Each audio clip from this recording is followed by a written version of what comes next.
Nombreux sont ceux qui pourraient dire à l'égard des systèmes établis et des rites, coutumes et traditions. Bien entendu, nous ne considérons pas seulement cela, c'est seulement symbolique. Nous croyons que cela fait allusion à quelque chose d'autre, et c'est à cela que nous pensons. Oui, mais cela n'est pas suffisant quand le Saint-Esprit vient, comme il est venu en ce temps-là, et qu'il prend possession et que vous marchez avec lui. Alors, tout le caractère terrestre et extérieur du christianisme perd peu à peu de sa valeur pour vous, et vous êtes de plus en plus attiré par ce qui est une glorieuse réalité. Le Jésus historique cède la place au Jésus céleste et de l'Esprit. C'est exactement ce à quoi nous faisons allusion par les voix des prophètes. Ainsi, le jour de la Pentecôte, la parole cite Joël. Tous ceux qui étaient à Jérusalem disaient « Que veut dire ceci ?» Acte 2:12. Ils étaient tous dans l'étonnement, sans aucune connaissance ni aucune compréhension.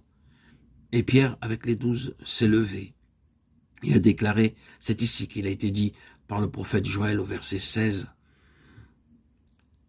quel coup était porté à la tradition, quel émoi cela a produit en Israël, avec tout ce que cela impliquait à l'égard de Jésus de Nazareth.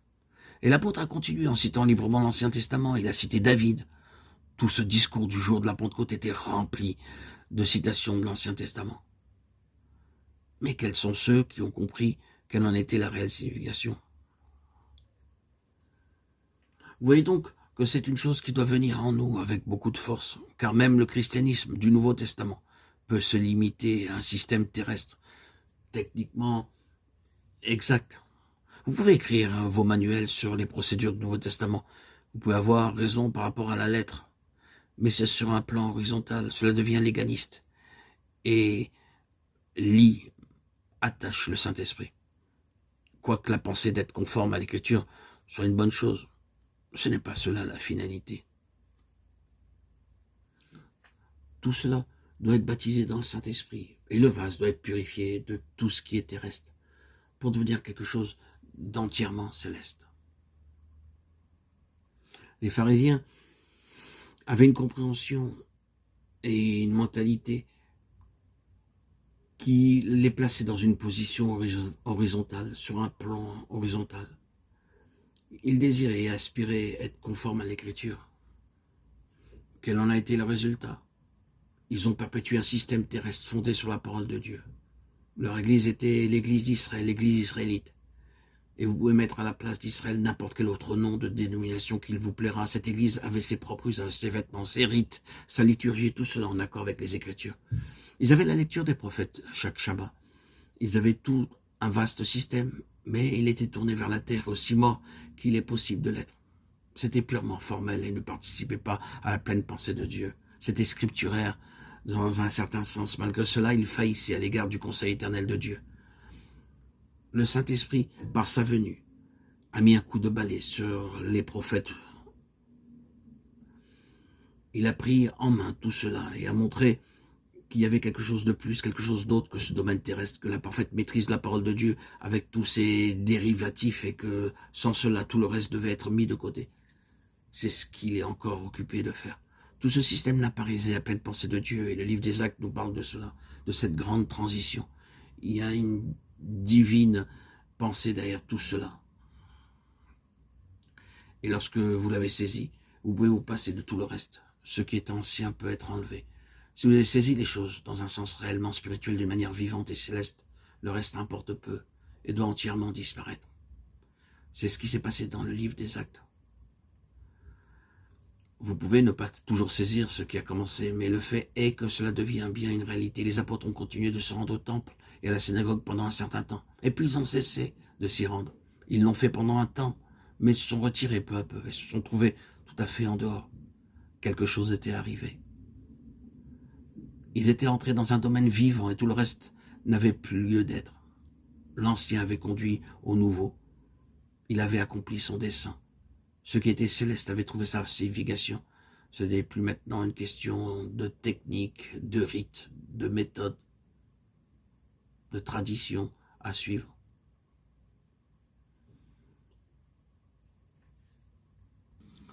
Le Saint-Esprit est venu dans les cœurs des disciples. Il a pris possession d'eux. Et Ils ont marché avec lui. Alors, tout le caractère terrestre a perdu sa valeur. Et ils ont été de plus en plus attirés par ce qui est une glorieuse réalité. Le Jésus historique a cédé sa place au Jésus céleste et à l'Esprit. Et c'est exactement ce qui nous est arrivé lorsque Dieu nous a visités par son Esprit. Et nous en avons été transformés. Ce fut pour ma part une transformation radicale, exceptionnelle. Lorsque, le 26 septembre 2019, j'ai été trempé, immergé dans le lac de ma ville, où je vis encore aujourd'hui, et ressorti des eaux baptismales complètement transformé, ayant reçu l'Esprit de Dieu. Ma colonne vertébrale s'est tout à fait redressée. J'ai senti cette énergie nouvelle. C'est vrai, avec 30 ans de judaïsme, j'avais commencé à lire et à être pratiquant dès l'âge de mes 17 ans. 30 ans de judaïsme, replié sur moi-même et assez épuisé.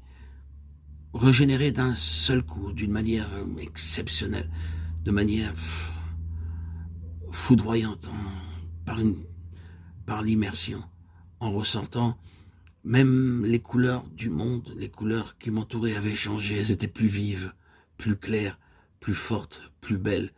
Tout était différent. L'Esprit Saint était venu. Et aujourd'hui encore, que ce soit hier, aujourd'hui, ce matin, à mon réveil, il est là. Et je suis frais, dispo, aussi jeune que n'importe quel jeune, aussi frais qu'un jeune de 15-16 ans. C'est extraordinaire. Cette régénération, cette fraîcheur qui m'anime continuellement. Cette joie de vivre que je ne connaissais pas, que j'avais oubliée, toujours présente par cet esprit de Dieu qui me rafraîchit, qui m'enivre et qui fait toute ma joie. D'ailleurs, je raconte toute mon histoire dans mon ancienne chaîne historique. Jésus-Christ, le roi Messie, Yeshua Melech HaMashiach, que j'avais ouverte le 21 juillet 2021, où j'ai publié plus de 106 000 publications et où j'ai exprimé toute ma joie.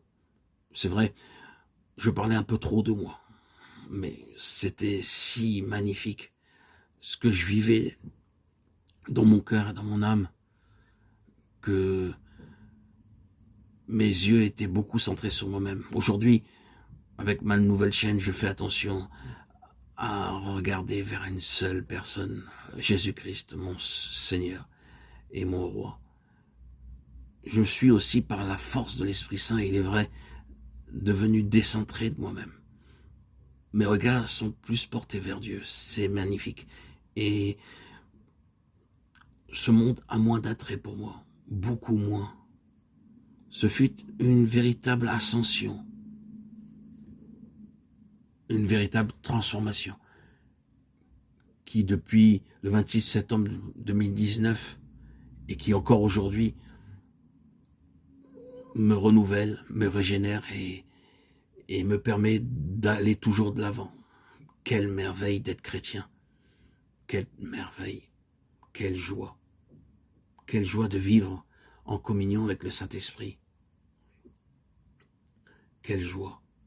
Merci Seigneur Jésus, mon bien-aimé. Merci Akadosh Baruch Hu. Merci mon Dieu, Dieu Tout-Puissant, d'être venu dans ma vie.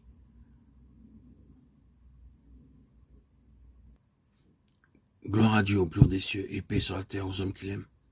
À toi Seigneur, tout honneur, toute gloire pour les siècles des siècles. Amen. Alléluia.